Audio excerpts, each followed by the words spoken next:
Hey guys, I'm Davey Wavey, creator of the gay erotic website Himeros.tv, and today I am joined by my best friend Matthew Thomas, and we are talking about edging. We are living on the edge, baby. Yeah, that's how you feel about that. You know what Morgan Freeman said during what was it, Oprah's Masterclass? Have you ever listened to Oprah's Masterclass? Never. I didn't know Oprah had a masterclass. Yeah, it's a podcast. He said, I try to remember the quote. He said, if you're not living on the edge, then you're taking up too much space. So Morgan Freeman, big fan of edging. Big fan of edging. How about that? All right, let's get started. Himeros Live is sponsored by Himeros.tv. Today, you are invited to make 2019 the year of great sex. Our 1-year membership is discounted to just $99 for a few more days, which is a 45% discount and just $8.25 per month.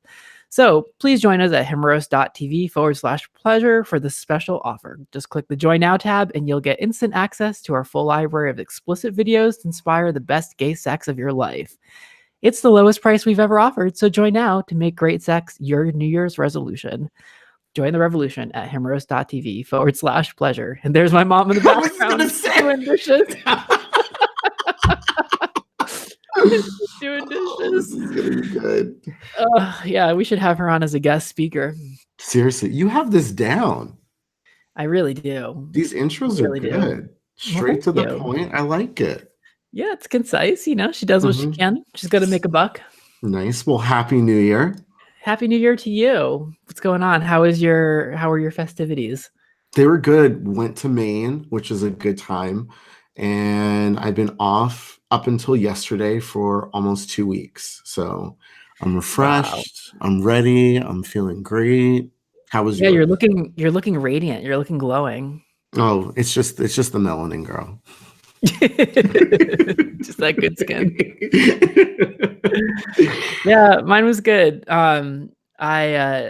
It's funny because you were in Maine and you were like, girl, you were like in a cabin starting fires. You were serving masculine butch realness. We were on a lake. It froze when we walked out on the ice, and I actually walked out pretty far. Did you buy a flannel? Now you know me better than that. Are you a lesbian? Definitely no flannel, but I stayed warm. You know, I had to get my little outfit for skiing. Yeah, it's probably very cute. Do you have any pictures? A couple. I'll share them. I was up in Vermont, which I was not too far from you. I was at Frog Meadow, which is they describe themselves as a clothing optional oasis for gay men. In the cold? It's a bed and breakfast. Well, I mean, girl, like it's a house. You can it's an inn, but you can be naked in it, and they have a wood-fired hot tub. It's different. Yeah, it was. I've been going there for like 10 years, but I went there with Chad, and we had an ice storm, and we like cuddled, and like we ate pizza and watched movies. It was, the place in general, I think, is probably close to like your definition of hell, but I really like it. So were people actually walking around naked? Like it was I have seen that there. Yeah. Not this trip. But like definitely when you're using the hot tub, like people are naked. Okay. So, yeah, I did see some penis. That's just strange to me, because when I think about clothing optional, I always think outside. I can't imagine like waking up at like 1 or 2 o'clock in the morning in the bed and breakfast and being like, oh, I want a glass of water. Let me go into the kitchen. Oh, and so is just walking by with his dick out. Like, that's well, different. they in the winter, because it is colder, they actually still do some naked activities. They do naked cross-country skiing. Yeah. I'm too vain for that, because I would just be like, when things are cold, like things shrink up. Shrinkage is real. Yeah, I would just be like, I'll do that in the summer when things are dangling, you know, when you're a little sweaty.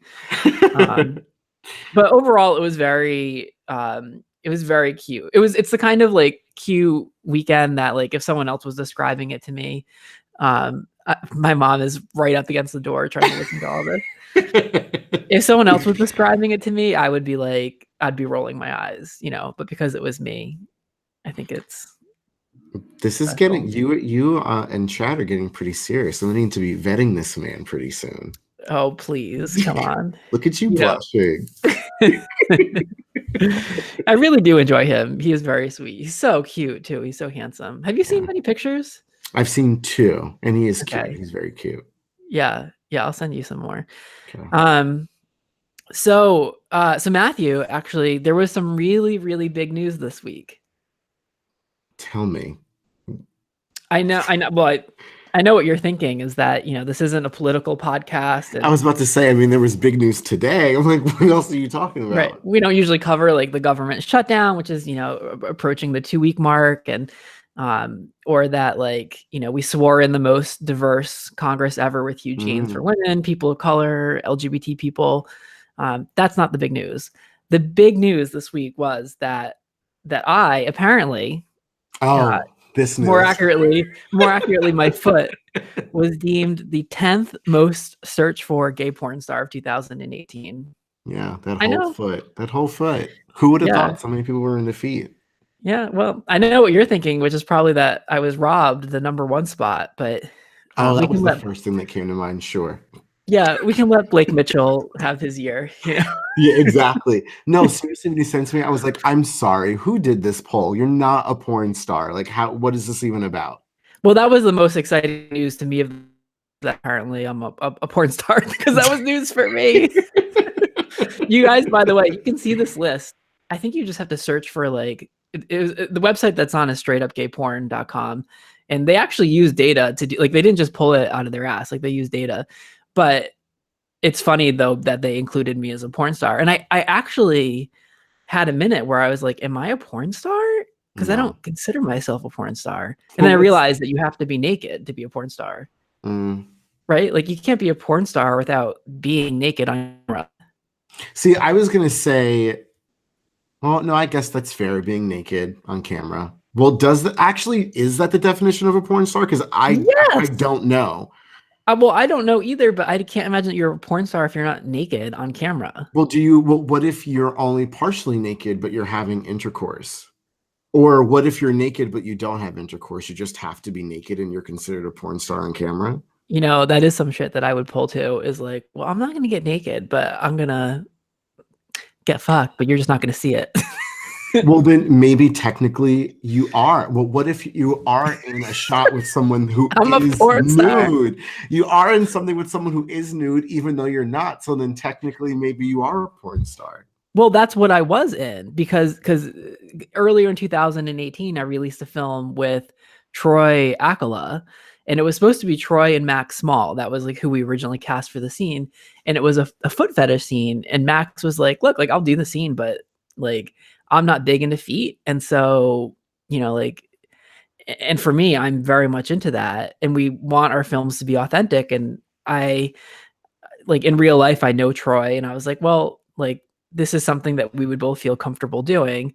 So I just, in the film, it's my feet. You see my feet. Like, I'm not naked. I'm wearing clothes. And you see that. But like, he plays with my feet, and I'm like, is my mom still listening? And he well, she can't hear me, so add porn star to the resume. So he ejaculates onto my foot in the film, and then I use my foot to feed it to him. So, but I was totally clothed. I don't know. Maybe I am a porn star. Did I see that? I didn't see that. I haven't seen that. Really? Yeah. I don't think I've seen that. Maybe you weren't on that week. Yeah, I don't think I was on. I'm like, you did what? No. I think that was before the podcast. I think that was a while ago. Anyway, it's super exciting to be on the list regardless. And I had a good laugh about it. And next year I want to be number 1. So that's you made the top 10 out of 100. People were so pissed. Anyway. All right. Also today I uploaded a YouTube video featuring Thiel Knox. And it was about discovering like pleasure points on the body, which we explore a whole bunch in the video. And like, we have a list that Brad Amberhart, one of the tantric coaches, gave us.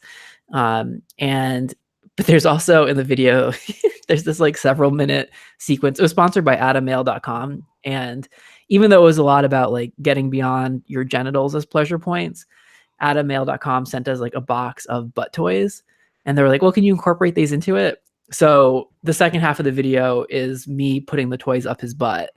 And this is a man who is living his truth. He loves butt stuff. You're a porn Loves star. it. You're a porn star. Yeah, but there's a lot that don't like it. Like he's a porn star that's doing exactly what he should be doing. No, I was saying Uh, you're a porn star. You're putting things up people's butt. You're officially a porn star. well, also it's a YouTube video, so yeah, I am. I need to wear the crown proudly. So okay, but anyway, go back to what you were saying. I'm sorry. Well, so he puts all these. I put all of these toys up his butt. You know, you needed someone to do it, and so I stepped up to the plate reluctantly, of course, just for science. And he, one of the toys was like a 19-inch like beaded hose. It was called like a beaded snake hose or something. And I think there were like 7 knobs on it, and he got 5 of them in him. See, when you tell these stories, I need to see it. Like, I need you to have this like prop with you and just like sit it on the table. Sorry, I don't mean to bang. So I can see. You made me jump, girl. That noise, Jesus Christ. Like when you say like 19 inches, I need to see that. I'm going to show you a screenshot of it. I'm going to text it to you in real time while we're doing this. We probably did, I would say like 7 or 8 different toys.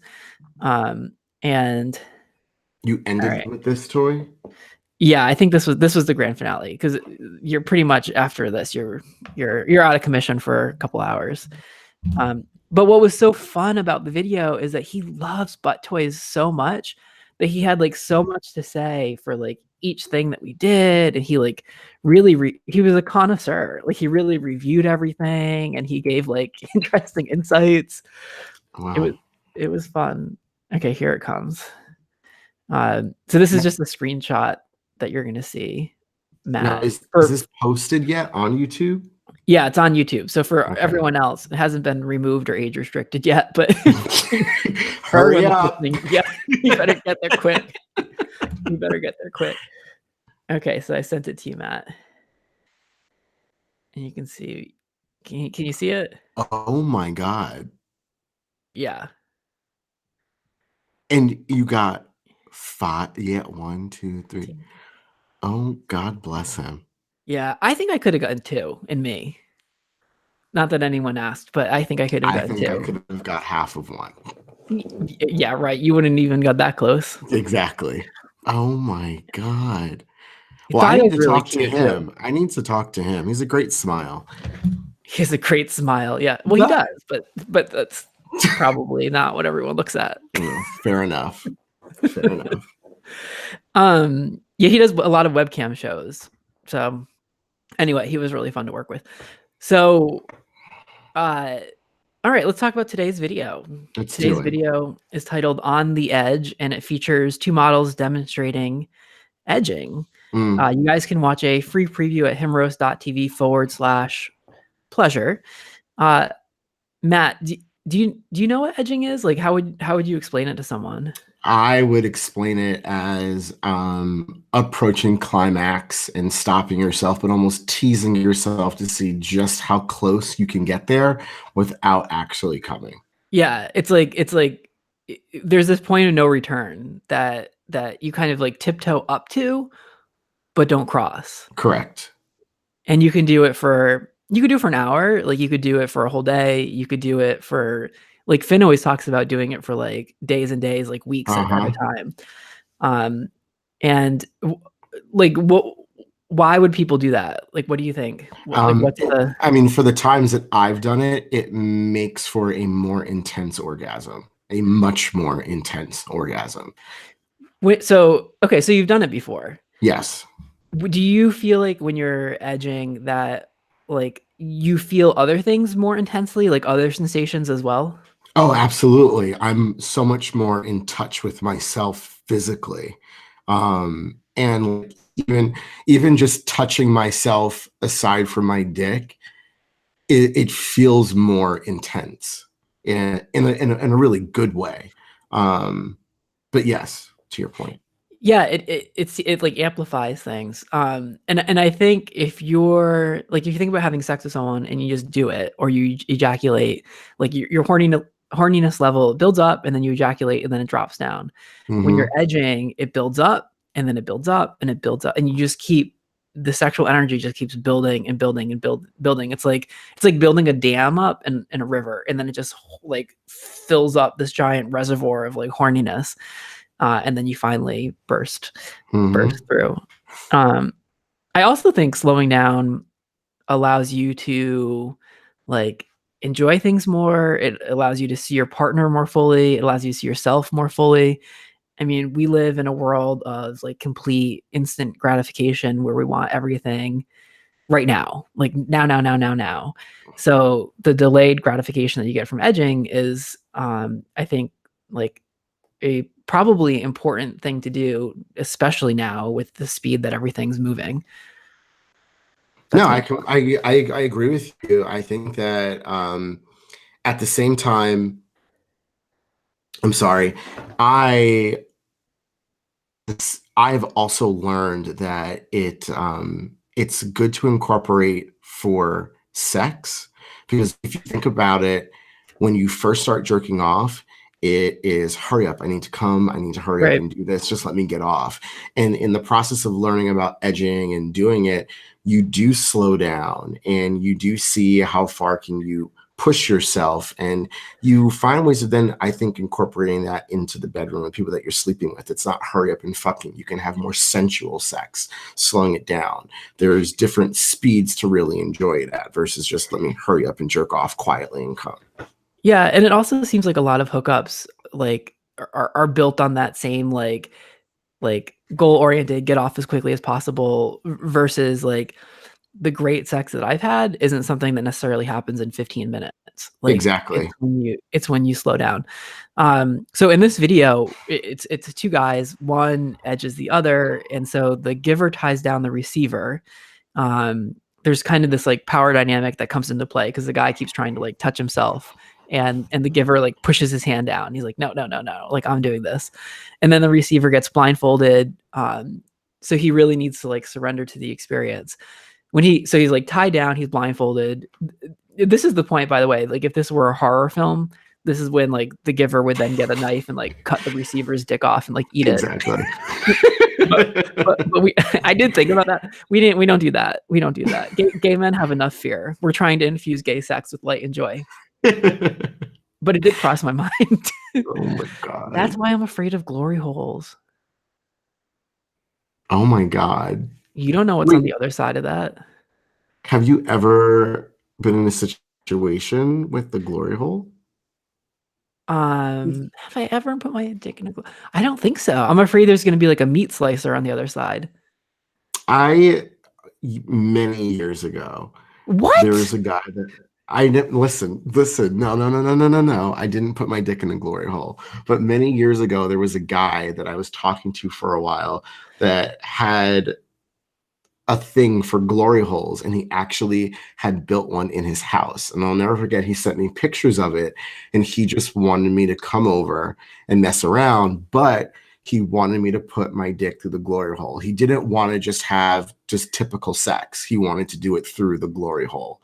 And I had really considered it, but I was like, I don't know about this. And I shied away from it. So I never went. What did it look like? Was it like constructed out of wood? Was it fabric? No, this was low budget. That thing was made out of cardboard. Like I remember thinking, like, how is this gonna happen? This thing is gonna fall apart. And for me, like I like to use my hands too. I'm like, I can't wrap my hands around it and like grab him. It's just the glory hole, my hands against the wall. Like that just it would drive me crazy, probably in a good way, but at the same time, it's like, no, like I don't want to do it like this. I'm I sorry. I'd be afraid that it would get like I'd get bait bust, like you put Oh, it that through, too. right, and he's all cute, and then he runs into the other room, cooks dinner, and then who knows who's on the other side of that thing. It could be a girl, God forbid. Yeah, there's just too many things that could happen. Maybe if maybe someone that like I was comfortable with, I would have, but not someone that I didn't know. One of my first memories, one of my first like sexually disturbing memories was I did a YouTube video where I went to a bathhouse with a friend, and there were glory holes set up, and we walked past it, and there were people on the other side of the glory holes like ready to receive, and what they would do is they would press their lips right up to the glory hole, and they'd go. Absolutely not. That is disgusting. That is so gross. Like it sounded like little bugs or something, and I'm like, okay. So, Mm-mm. so then I just stuck it in, and no, I'm kidding, I didn't. um, so anyway, in this video, there's a lot of kind of different layers of touch happening, and it's very sensual. He's even using like a brush at one point to like tease the receiver's body. And then finally, at the very end of the video, the receiver jerks himself off and he ejaculates. So, Matt, any thoughts about the video? Any impressions about the video? I loved it. Did you really? I loved it. Like, you've never said that before. I loved it, and I can't wait to do this with my boyfriend. I loved it. So, what did you love about it? I just love the idea of giving up control and just having my way, or him having his way, and just being free. Just would you be willing to let him do that to you? I would. Wow. I would want him to blindfold me. Wow. Because I don't want to see what he's doing. But I absolutely would. But do you want him to tie you up too, or just blindfold you? He could tie me up, but he's got to figure out a knot that I can get myself out of. Oh, okay, you Houdini over here, girl. Exactly. I'm like, I think I would have too much anxiety if I was literally in a knot and I'm like, wait, I really can't get my hands out of here. I don't know. That may be a little much just yet, but I don't know. Maybe that I don't know. But at the very least, you can tie me up, blindfold me. Like, I really wanted to try. I wish that I had thought of this or seen this video before we left for Maine, because I would have totally done this while we were in Maine. You know what I have that I don't know if I've mentioned this on the podcast before, but I have a place in Rhode Island and I have a place in Palm Springs, and in both places in my bed I have these like super affordable. They must have cost like $10 or whatever, but they're these restraints that you tie them to your bed frame, and then they have like Velcro like wrist grips, and you just stuff them under the mattress. No one ever sees them. And then when you have someone over and you pull those things out, you should just see like their eyes just like light up when they're just like, oh, this is gonna get good. and the amount of fun I've had from those stupid like $10 restraints, as my mom's in the background, I can just like see her lurking over my shoulder through the window. Is she saying? She's pretending to do dishes. Someone just knocked on my hotel door.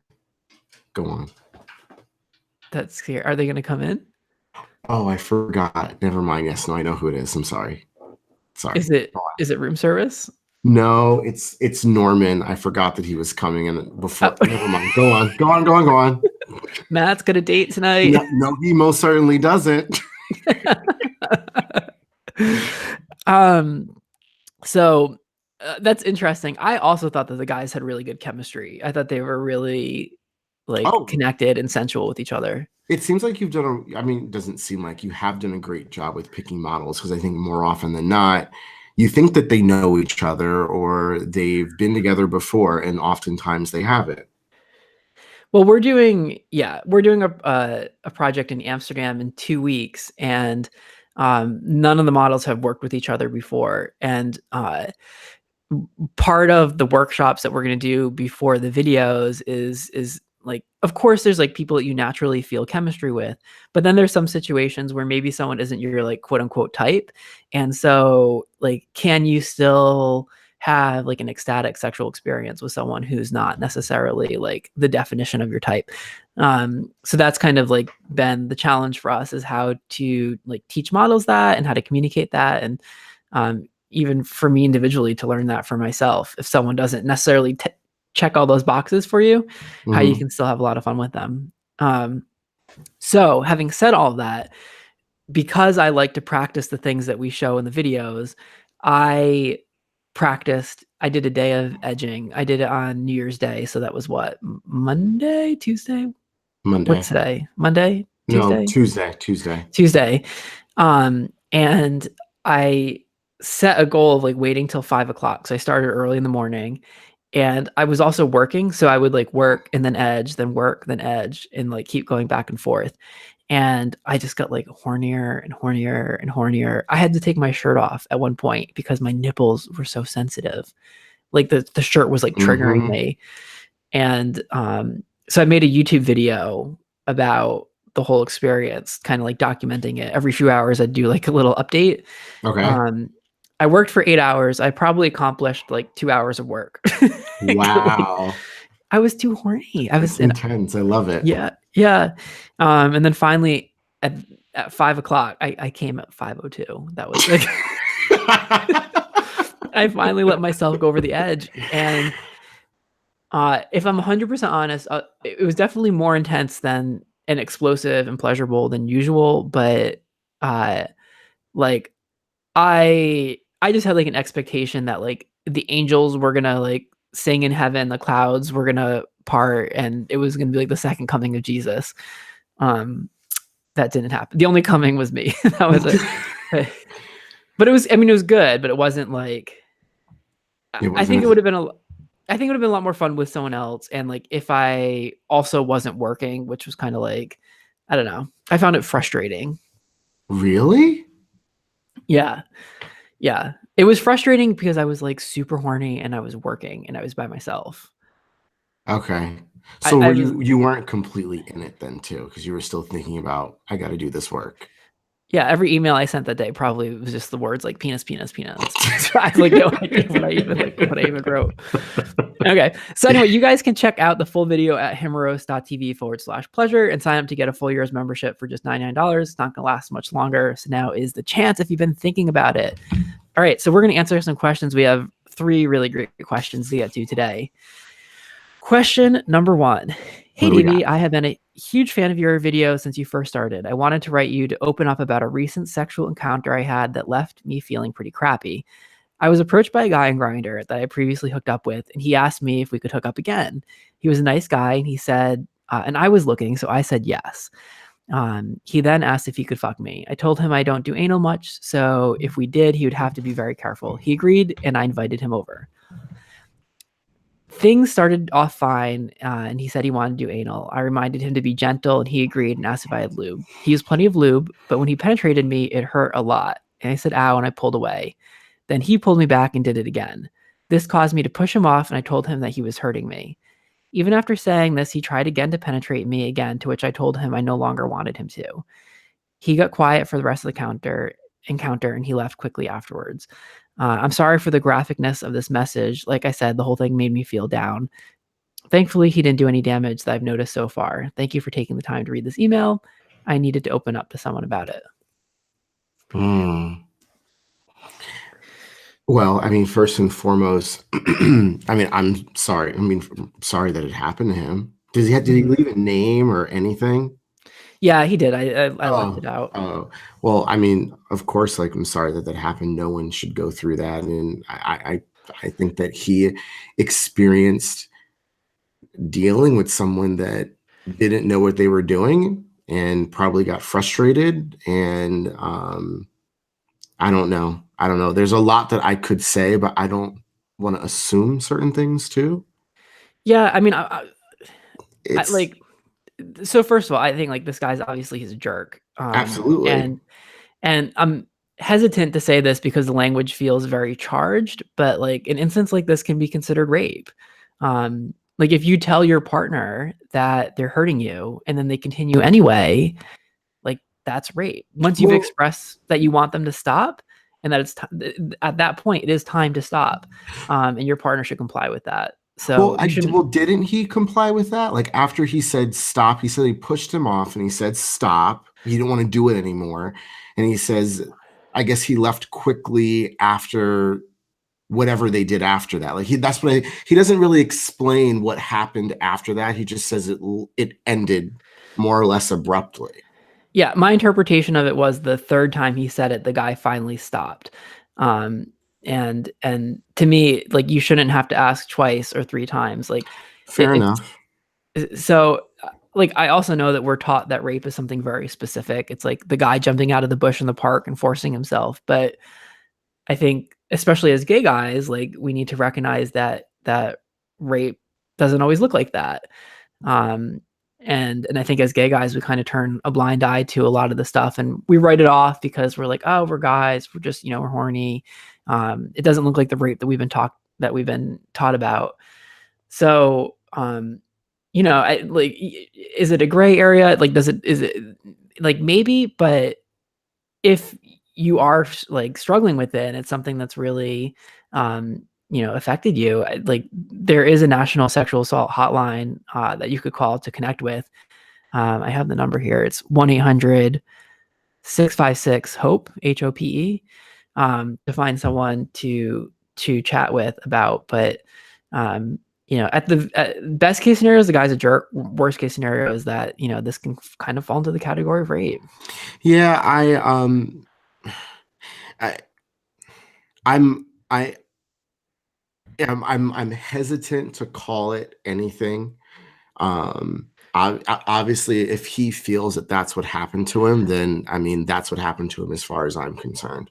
Mhm. Um, but the way that this even went down, I mean, obviously I think there's some questions and some details that I would want to know I would like to know the answer to speak more articulately to this. But at the very least, if someone is telling you that something hurts in the midst of having sex, number one, you should stop, and number two, there's a way of having a conversation about, hey, well, does that feel any better, or how should I do it, or let's try something different, versus let me just grab you, pull you close, and do the very same thing to you again. Right. um it's a really unfortunate situation, and I really just hope that for whoever this person is, that they don't feel traumatized, that they still feel like they can go out there and have sex and meet people. But to your point, if he does feel like he was raped, I do think that he should contact the hotline, and as well, like, talk to someone that he feels like he can confide in, um, because it's going through something like that can have a lot of different, um, can cause it could have various types of impact on you, your life, and the way that you view sex, either for a short period of time or for a long period of time, Yeah, or and even just being touched. if it was traumatic to you, like, packing it up in a suitcase and sticking it under your bed isn't going to be an effective way for dealing with it. Like, it's just going No, to cause it to fester. absolutely. It's also relatable. I mean, like, who as a gay man hasn't been in the situation where either, like, you yourself, like, is in a position where someone's hurting you and you express it and then your words aren't heard, or you're in the position where you're having sex with someone and they express that you're hurting them, and then you have to make a decision about what to do. It's something I think, especially with men, and anal sex happens a lot. And I think we all need to recognize that, like, if someone says, ouch, or you're hurting me, or stop, to immediately heed that and start communicating with them. But I do Um, say too, like, good for him for standing up for himself, because I know too many gay men that will say, "Oh, well, yeah, it hurts and it really hurt a lot." I'm like, "Okay, well, why did you keep going?" And they're like, "Well, because I'm just supposed to work through it, or I was hoping it was going to feel better, or he just has a really big dick, and that's just how it is." And honestly, it doesn't have to be that way, nor should it be that way. So I mean, really good for him for standing up for himself and pushing the guy off of him when he wasn't getting the message. Question number 2. My boyfriend and I want to do something special for Pride, and I know that you and your co-host have probably been to most of the big Pride celebrations. We've only been together for a few months, so I wanted to see if you could give some advice for where we should go or what to do. So, it's January now that when we're recording this, and Pride in most places is in June. And since you guys have only been together for a few months, my piece of advice is to make sure your tickets are refundable. Is that fucked up? You're terrible. Oh my gosh. Well, I'm just saying, let's be practical about it. Listen, you've traveled the world and done this. Just give them some recommendations, please. My favorite Pride is Manchester, England, which is I believe it's in August. I like that as a Pride. I like Manchester Pride because it has a good combination of LGBT history. They have this like LGBT history walk where you can go to all these sites around the city. Alan Turing is from Manchester. There's a monument for him. They have this really beautiful AIDS vigil. But they also have like 70 something gay bars. Like it's crazy. It's not a huge city, but they have this like really vibrant party scene. And even though it's not necessarily my cup of tea, like it still feels like intimate and fun. They close the whole area of the city off. That's probably my favorite. But Matt, we've been to a few together. We went to Montreal, Houston. I've never done Montreal. Didn't we go to when we were with didn't we like oh yeah, we didn't go to we went to Montreal for a strip club. Yeah, that was a different experience. Yeah. Yeah. Yeah, no, that's right. I've done Houston. I kind of sort of did Atlanta when I lived there. Okay. New York. But anyway, back to your point. Is that a really expensive one to go to? Well, it's expensive to get to Manchester, right? Because it's like you have to fly to Europe, and it's not. There's probably not like tons of direct flights, but once you're there, it's not super pricey. I also like. I guess if you want to do something a little bit closer to the continental U.S., Toronto Pride up in Canada is really fun, and the whole city participates. It's in June. I think it's the same weekend as maybe New York Pride. But like over 1 million people come out. They have this great parade. It's really fun. I've done a zillion prides. I did Tel Aviv Pride, which was like a total party scene, and that was not for me. But if you just want to see like hot bronzed men dancing like in Speedos on the beach, like while they're rolling on, what do people roll on? Ecstasy? Is that what you roll on? Molly, tea? I didn't know that was a phrase. Maybe it's not a phrase, but they're on a lot of drugs. They're on a lot of drugs. Not really my thing, but yeah. And then of course there's plenty of like local prides around that are like cute. You know, just go to one. Yeah. Every city has one. Providence, where I am right now, has a pride. It's a cute one too. Well, look at that. They have a lot to choose from. What's the next question? Okay, moving right along. Question number 3. I am new to online dating and hooking up, but everyone on Grindr seems to have nudes or asks for them. I always say that I don't have any, and the guys often lose interest in chatting with me. I just think it isn't smart to send strangers naked pictures of yourself. I've always avoided it. Am I being prudish or am I being unrealistic? Should I just get on board and do what everyone else is doing? Yes. We have completely different opinions. I know. Yeah. Okay, you go first, girl. You go first. I mean, I think that he should do whatever is most comfortable for him. If he is comfortable sending pictures, then he shouldn't send pictures. If he wants to find a happy medium with someone that he builds some sort of a comfort level with, send pictures where your face is not in them. But then again, for some people, that's not good enough. Like, I'm sure that for you, for when you've been on Grindr, if you say who you are, people think that your pictures are probably fake. Yeah. And they want you to prove it to them. So they want you to what? Like send a picture with like the date, 2 fingers with like a peace sign, something with you to prove that it's actually you. So yeah, but I don't send pictures with my face in it. I don't send pictures with my face in it though. Like I'll send my nudes, but I'm not going to show my face. And I just feel like ultimately he should do whatever feels comfortable for him. But I could see people on the opposite side saying, well, this is Grindr.